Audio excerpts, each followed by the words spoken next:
Welcome to a couple of Rad Techs podcasts. Again, my name is Chandria, and we are going to get right into it today, y'all. So as you know, I have been a radiologic technologist for over 22 years, and my husband and I do this podcast to bring awareness to the profession because this is a wonderful profession, but many people don't know about it, even technologists. So that's why we want to bring information to you that maybe we didn't have when we first started and bring you guests that can help you level up your career. And today's guest is going to be Kit Holmes. He's a supervisor, a radiation health physicist, and he began his career as a radiologic technologist, you guys. So there are so many options to this profession. It leads to many things. You'd be very surprised at what people have done having a radiology technology background. I want to give them a little background that you not only went to radiology school, but you've been in the field since 2016 as an X-ray technologist, radiologic technologist,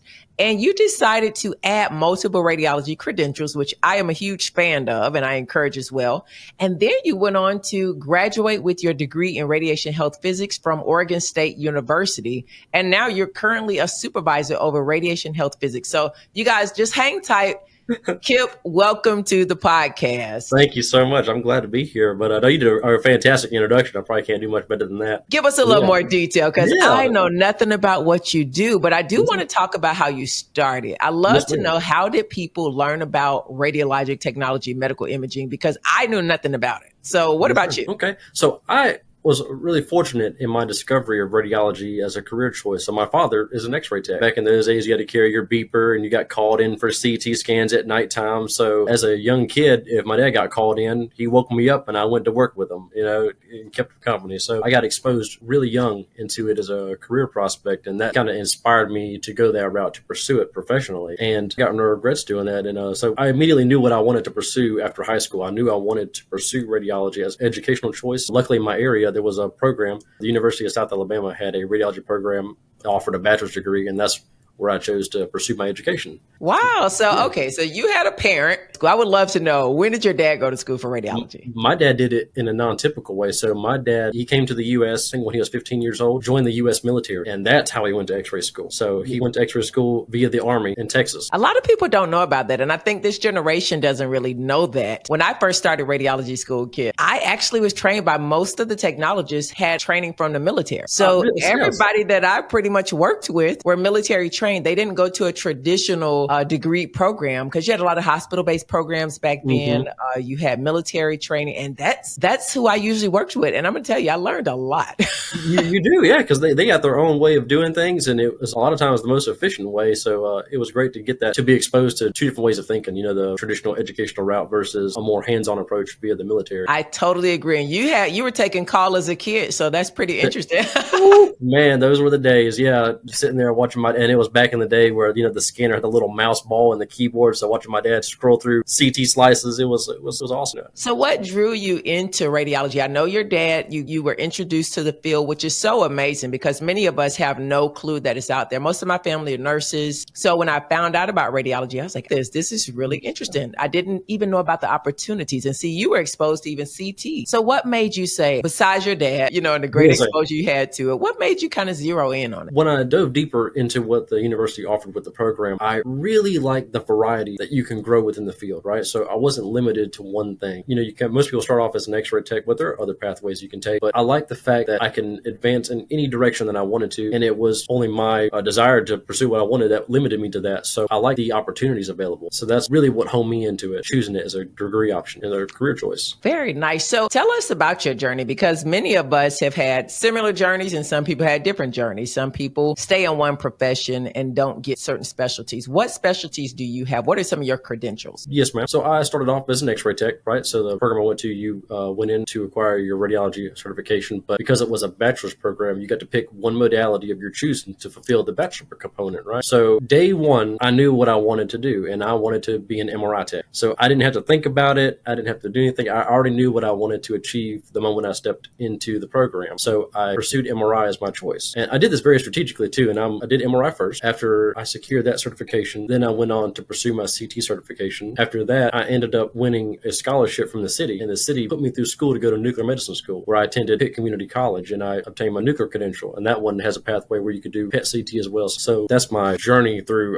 radiology, obtaining the certifications. And there's a strategy to why I picked it that way. I did some research, and I had my dad to offer me some advice as well. But I made the most of my time in clinic, and that was to network, to meet the people who are going to be my coworkers one day, meet the leadership. And I asked a lot of questions. So I picked MRI because at where I was located at, that would have been the most difficult modality to get outside of school. And that's only due to the hours MRI runs, right? So MRI typically, not all places, it's just my experience, was, they left at 6 in the evening. There was just call after that, right? So in terms of a student or a young x-ray technologist, you're limited to when you can train in there. Your hours are limited, right? So I picked MRI first because I knew CT was 24 hours a day. So I could work in MRI, I could do x-ray, and then go get my numbers later in the day, go get my experience later in the day. So that's why I did it that route. With CT being all the time, you can work third shift, you can do second shift, you're not limited. And then you have to think about when you leave school as an x-ray technologist, what shifts are most available. Most of the day shift opportunities are gone. So your first job is probably going to be second shift. If you work second shift or even third shift, I did, you're not going to be able to get MRI training if you work those shifts as an x-ray tech already. So that's how I approach that scenario. I like that strategy. So that one's a little different from mine, but I love the strategy. And this is why I want to say I love that strategy, because you have to know your area. Yes. You have to know across the board. And this is, I hope radiology students are paying attention to this, but now,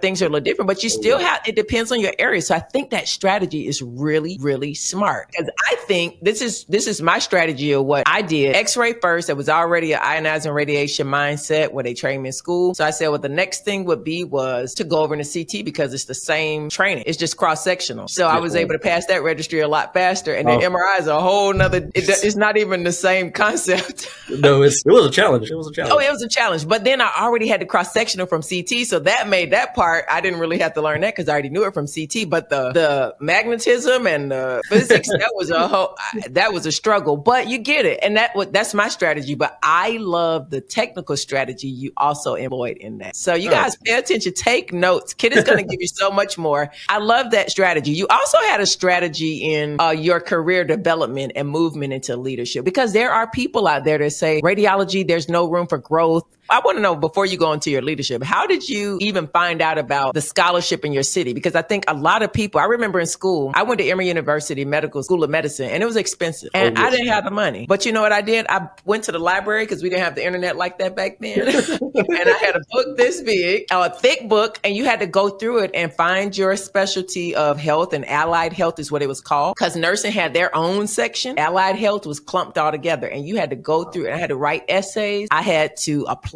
for money, and that $500, that $1,500 all adds up. But it takes some work to find. So what tips can you give people out there? Because we've got single mothers out there going back to school, people starting over, divorcees starting over, trying to get a better career, people out of high school, and school is expensive nowadays. So how did you find that? Yes. So I did a little bit of research, and also I'm a very talkative person. I like meeting people and learning about who I'm working with, not just people in radiology, but people in the hospital setting. If you think about it on a broader scale, we're all co-workers essentially, right? We're all there for the same mission, patient care, right? So I was an employee for the infirmary health system in Bay Minette, Alabama, right? It was a rural community in Bay Minette. And at the time, there was a need because there's no nuclear medicine school in our area, right? So we got word that there will potentially be an opening in nuclear medicine, and it would probably be very difficult to fill. So I thought, well, I'd be willing to do it if you guys will be able to help me do it. And then word got spread up the chain of command there, and eventually it got down to the Chamber of Commerce of the city. And they said, hey, this is a great opportunity to provide for our community, to provide a service to make sure that this specialty doesn't go away. So we'll help him go to school. And they did. So they funded the entire thing. And then I just fulfilled my requirement to work for a certain amount of time afterwards.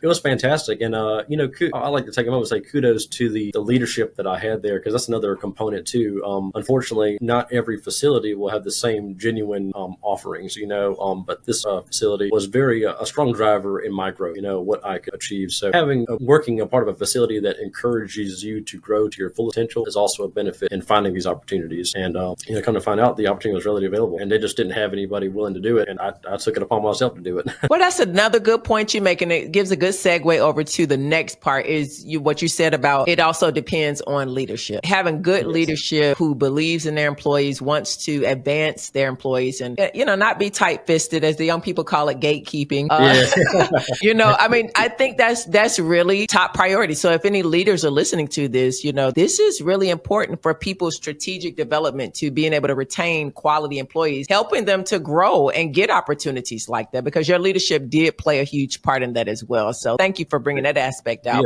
Yes, ma'am. So now I want to go on to, you wanted to be in leadership, but what was, how was that journey for you? Pros, cons, because people can relate to the cons as well. So we want to show both sides. So tell us your story on that. So of course, as you guys know, I obtained multiple certifications in radiology. I was a huge proponent, and like you touched on in the previous posting of yours, inspiring young technologists to pursue multiple pathways, and all that does is make you more marketable. And I'm a huge proponent of that. Now, this is just my personal experience, right? So limited to that, as if you will. So advancing in my case was difficult after obtaining my third credential. And I say this is because after I did that, and due to the time it was in, so I was during the COVID pandemic too as well. So short staffing all around, people are doing all they can to come together to succeed and fulfill the mission to provide care for patients. So I was kind of, like, as you said earlier, pigeonholed to remain a technologist, only to fulfill the demand for work. So I got labeled a multimodality technologist. So some days I would, from like 8 to 3, I would work in MRI, then I'd go to CT after that. So it was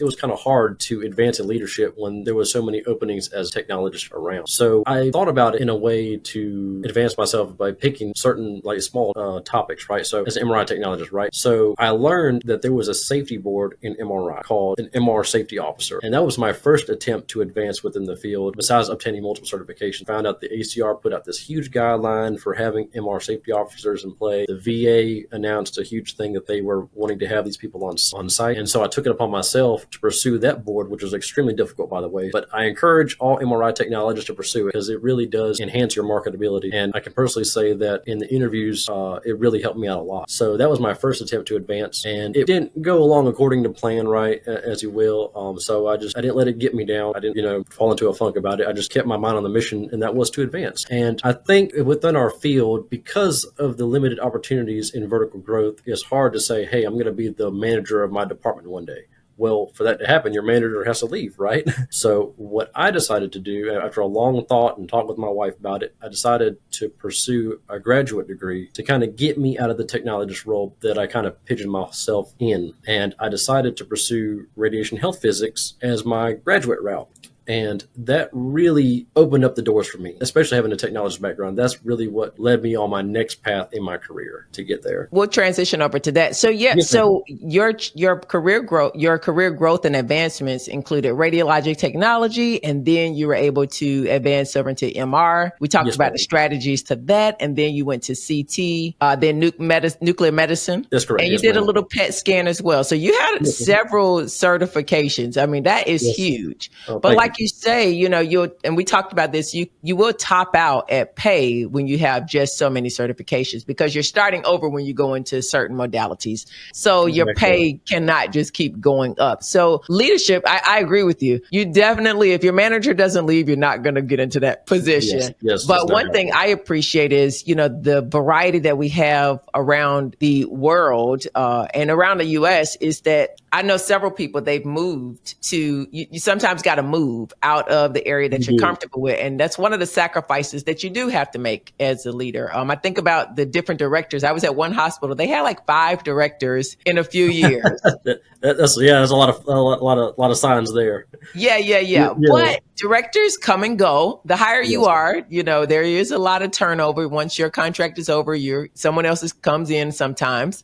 Very few, some places I've worked, we've had the same director for 20 some years, and it's a well-oiled machine there. But that's not the case in a lot of places. So my point in saying it is, you see people moving from other states, they uproot their whole families when they have leadership levels like that, because they're making certain amounts of money. So they're not just supervisor or manager. But you do have to, and that was one thing about leadership that I learned early. I thought I wanted to go into leadership, and I did. And I realized that it was an opportunity that once I tried it, I realized it's not something that I personally wanted to do, but the good thing was I had it on my resume. Yeah. And it did give me experience that I probably would not have gotten staying a staff technologist. And the MRSO certification you're talking about, I thought about getting that too, but I feel like I took the training for it, and I feel like it is something, like you say, every MRI technologist should at least go for the training. It gave me a wealth of knowledge, especially with all these implants coming out and things like that. I just feel like the more education, I'm big on understanding what you're doing and why you're doing it. Getting that education behind you, whether you want to move into leadership or not.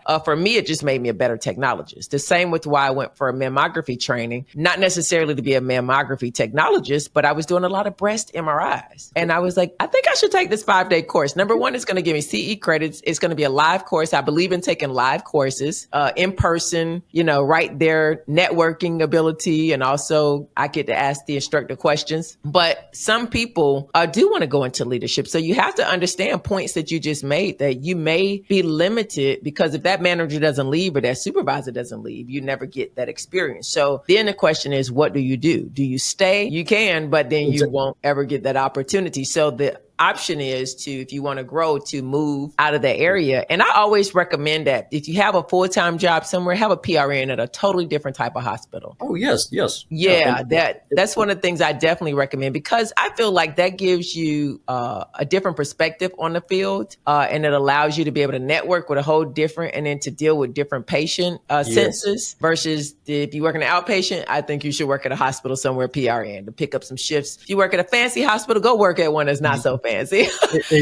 Exactly. Because the way they do things, and then on top of that, different platforms, different scanners, different machines, these are all things you use to increase your marketability. And I actually did exactly what you said there. So in the rural facility, the rural facility I was at in Bay Minette offered me the chance to grow as a technologist. I was able to cross train. I was able to go back to school and still work there, which was fantastic. But and I did this in my career, but down the road in Pensacola, big hospital, huge hospital, Sacred Heart Hospital. So I went to become an MRI technologist over there because I realized I needed to fulfill the gaps I had in my skill set. So I went from a rural community to a place that was doing 10 pacemakers a shift, anesthesia, MR gamma knife, so all kind of cool things to increase my skill set as an MR technologist. So as to touch on your point, I did exactly that, and it worked out well. Well, now you're a radiation safety physicist. So what is that? So that's a really good question.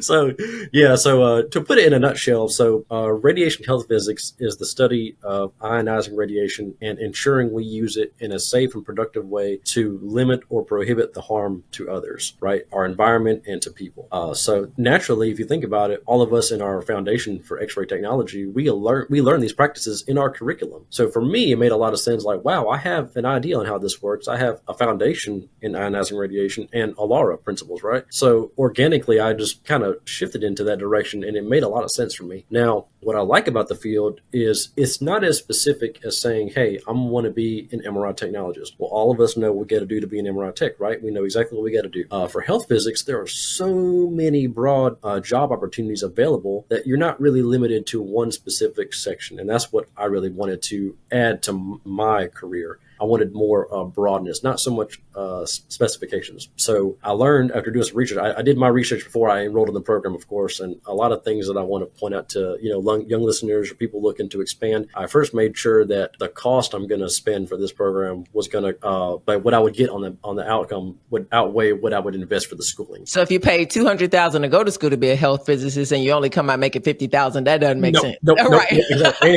Ain't happening. Right. So I did all my research. And it was justified. So then, that's the route I went. And then once I looked deeper into, I became a society member too. So I got a membership, got to meet other health physicists, got to meet other medical physicists. And that's something too I want to differentiate. So the diagnostic medical physicists you meet in the hospital are separate than health physics. And then your health physicists are separate than that. But I did a lot of research and I found job opportunities with the NRC, with the Environmental Protection Agency, the FDA, the CDC has health physicists, the state has health physicists. So a lot of state authorities employ health physicists to survey all the radiological equipment and even do mammo inspections. So that's what I was going to ask. Like, yes. if you take it back to your background as a radiologic technologist, nuclear medicine, PET, I mean, all of this is where I want to kind of bring you guys back in, because you may be saying, well, health physicist, that's not under medical imaging. But as you mentioned, Kit, these are principles we learned in radiologic technology school. You just went and got a higher level of advancing degrees to go more for the physics, very specified,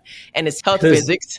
But I appreciate that some people may say, well, no, this is what I appreciate. Without the background that you had in medical imaging with all of those certifications, that might have limited you or not allowed you to even get the job despite having the degree to do it. This made you shine even more, probably to your employer. Like, wait a second, we're getting somebody with all of this plus this. So you guys, if you're thinking about radiology, these are things that radiology, going to school as a radiologic technologist, can advance your career into other things as well. And you can still use those things. You probably use it every day if you're inspecting mammo equipment, you're inspecting, this allows you to still use your principles and your background as a radiologic technologist in your field as a physicist. So if you're on a day-to-day outlook, what was somebody who finished, they could work in all of these facilities, like you said, what is it that they actually do? They go out and do what? Make sure what happens. So a lot of it is ensuring regulatory compliance. So that's what a lot of it is. So make sure everyone is doing what they need to do, establishing or creating safety committees, protocols, guidelines, things like that. But what's really fascinating is what you can do still in the medical facility, like you were saying, right? So, for example, looking at a C-arm, you could be the person to go in there and say, hey, after doing all the testing, all the calibrations, I'm the one ensuring that this device is safe for human use on patients. And I find that pretty rewarding myself. I guess within the field, and it's a lot. It's a lot of I don't want to say liability, but people are relying on you to ensure that you've done your job correctly and efficiently, that it's safe for people to use and enhances patient care. You can do. I have a good friend of mine who works at a nuclear reactor, so he does dosimetry for people that work around the reactor, and that's something you can do too as well. So that's something I enjoy doing in my curriculum. I like doing internal and external dosimetry. You monitoring patient dose, monitoring dose of personnel, dose investigations. That's real neat. So trying to establish a study parameter to find out how much someone was exposed to. That's something I find interesting. What's the most interesting, if you could tell us, experience you had? Oh man, my goodness. Oh wow. So this actually happened before I became a physicist, but I still find it interesting. So, but I got to use this scenario in my interview for become a physicist. So it all tied in, like you said, it all ties in together. This was when I was a nuclear medicine tech. So when I was a nuclear medicine tech, I was involved in radiation safety for the hospital. So I looked at those responsibilities to enhance myself. But we had a flag go off on an alarm. So the radiation detection alarm went off, and the flag went off, and we all got alerts saying, "Hey, radioactive material was detected at such and such place." Right. So naturally, we were on the little committee, so we went out there to investigate. And usually what that entails is you got to go dumpster diving somewhere to find this radioactive material. So not the prettiest, most glamorous thing to do, but it's a necessity, right? So after doing a lot of research, a lot of time, we were looking at all this material that was coming in. We couldn't find what was radioactive. We did all the surveys. We had all the equipment, couldn't find any radioactivity, right? And all of a sudden, we saw the alarm go off again. But this time we were next to it, so we didn't have to look at our phones, right? So we just saw the alarm go off. And one of the construction personnel walked through the alarm. So me and my buddy were like, well, do they have like some kind of device or some type of point source or something to like detect whatever they're detecting? Well, no. After talking to this individual, we learned that this patient had an I-123 exam. Oh. The day before. Tell us what that is.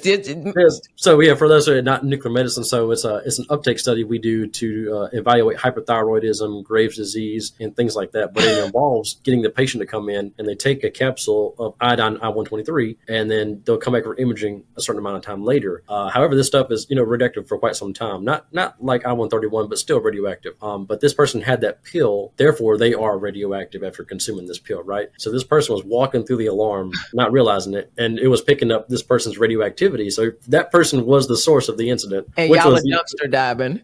Yes, yeah. We went dumpster diving because that's always where it is. It's always in there. But yeah, and that experience, I use that in my interview to become a physicist. And it was, incidents, finding incidents, investigations, and what you did to remedy the situation. So all that looked really good. That's pretty good. I've learned a lot. I've really learned a lot. And I love how we just get to see through these interviews, starting as a radiologic technologist can open up many doors to your career. And for you, it's done a lot. I mean, very accomplished, very experienced. And not only the things you've done, but I appreciate how a go-getter you are in making sure that you advocate for yourself, the profession as well. You didn't say, well, I'm going to just walk away from radiology. You saw how the degree and the time and effort you put into your medical imaging profession could parlay into pretty much the same field. You're still making sure we are advocating for our profession and making sure that the tools we use keep us safe as technologists out there working. And we're all working together and co-workers. Yes. So it's not like you ever leave medical imaging. As a physicist, what tips, because I do feel like, there are people out there, just like you have people who went to school for radiology and they decide they're more of the IT kind of people. So they like PACS, they like informatics. You get people that are more into leadership. They're not really into patient care, but we all started somewhere. And you have some people, they just love patient care. They want to be down with the patient care. That's it. And then you have people that are more on the education side. There are so many different directions we can go. And that radiologic technology degree, whether you want to believe it or not, it does help you advance in other ways. So what tips would you have for anyone maybe aspiring to look into health physicists? I would first thing I would do is don't shy away from it just because you hear physics in the job title or the degree. I'll be the first one to tell you I am not naturally gifted. Extensive physics coursework. I had to try really, really, really hard to succeed in it. But I will tell you that if you put the time and effort, you will succeed in it, of course, as with everything. But I'm sorry, I went on a rant in my head. But my advice to you is to seek out a schooling that has the coursework that you're interested in. A lot of the programs have different coursework, so it's not so much like radiology where you can kind of expect to take anatomy and cross-sectional things like that. So the program I went to was a proponent of the nuclear engineering department, so it had a lot of nuclear engineering courses and things that were interesting to me. So that's why I pursued it there. And then you'll find some other courses that are more medical oriented, so you can pursue stuff there. So I would advise you to look at the coursework for each institution and find out the requirements too, because some of them have more extensive entry requirements, like you may have to spend a year or two getting prerequisite classes prior to applying to the actual graduate program. The one at OSU aligned with my education already, so I didn't have to. I could apply outright. And also it was an online program, so I didn't have to move. So it was great. It worked for my lifestyle and aligned with my educational needs as well. That's what I was going to ask. What essential skills would one need in order to look into that profession? So those are good tips. So tell us, please, what does a day as far as like shifts? Is it a Monday through Friday, 9 to 5 or 312s? I missed my 312s. But so my shift is the typical Monday through Friday. I leave at 3 o'clock I got my day shift finally. I'm finally on day shift. But yes, I leave at 3 o'clock every day. I'm home with my family. No more call, no more weekends, no more holidays. I enjoy my position, so all that's perfect. However, I will tell you that if you're interested in other shift opportunities, it's available. I have a buddy who's on a Redcon team who does emergency response. So he's on call all the time, as you would imagine, to go handle emergency situations. But typically, a lot of them involve travel. So keep that in mind too. Mine doesn't so much, but a lot of health physicist job will require you to travel. So I have to travel 5 times a year, I guess, give or take, out of state, which is not bad. But some places you will do it weekly, but I do not have to do it for my position. So if you're okay with the travel, you're okay with the broadness, like where you're going to kind of end up at. You have to have some thought into where you want to be, and the availability. It's a great field to get into because you can really network with a lot of people to succeed in it. So that's my advice for people. I love it. I love it. This was such an episode that was packed with advice for radiology students, radiologic technologies professionals alike. So whether you're starting out or already working in the field, Kit Holmes provides strategies and tools to help you make informed decisions. I thought this was a great way to expand your career options because there are so many things, especially now. I mean, people are clinical applications technologists, and those things just don't come. These careers outside of patient care don't come just because you have a bachelor's. There's something that each of us are doing every day. We went to Radiologic Technology school. We got experience and certifications in other modalities, which gave us a wealth of experience, not only on paper, but patient-wise as well. And we see what it's done for Kit. I mean, you guys reach out to Kit. I'll put his LinkedIn in the description. And if you need any more tools or things like that to help you make informed decisions to expand your career options, you want to know more about health physics and play an active role in advancing our profession, especially when it comes to radiology and physics. So you guys, don't let the radiology profession feel like a glass ceiling or burn you out. Learn how to break through and unlock new opportunities. And Kit, thank you again for joining us. Yes, ma'am. Thank you for having me. I appreciate it. I guess, like you said a minute ago, like advocating for our profession, right? And that's something that I like to do as well for people coming in. So your platform was a fantastic opportunity to do that, to educate people coming in, and even those who are already experienced and looking for just a different path.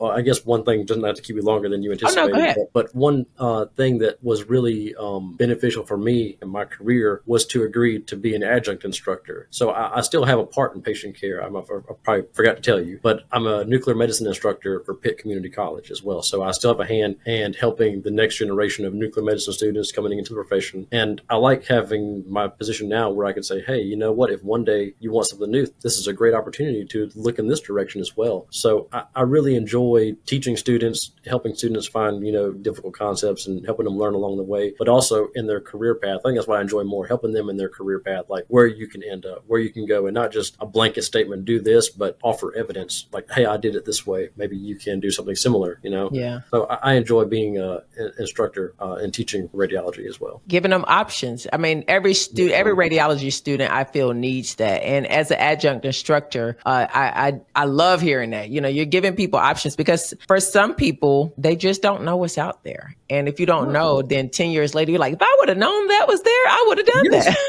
Exactly. Exactly. Like, even there's like technical schools that will have like programs that just give you a diploma, and that's a great intro to get into the field. If you don't have the time to do a bachelor's degree or the time to do an associate's degree, there are just so many options out there. And then, as you know now, there are so many online institutions that offer radiology. It's great.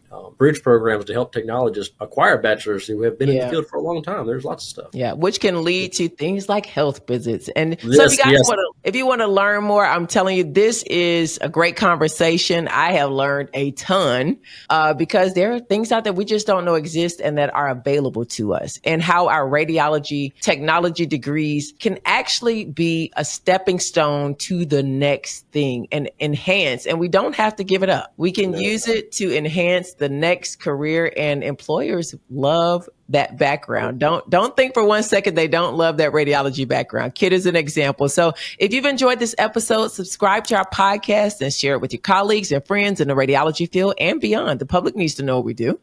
Your support helps us bring more valuable content to the medical imaging community. And again, thank you for listening. And Kit, thank you for being a guest. Thank you, Rhonda. Thank you for having me. I appreciate you. And thank you everyone for listening. I appreciate it. Be sure to check them out on LinkedIn.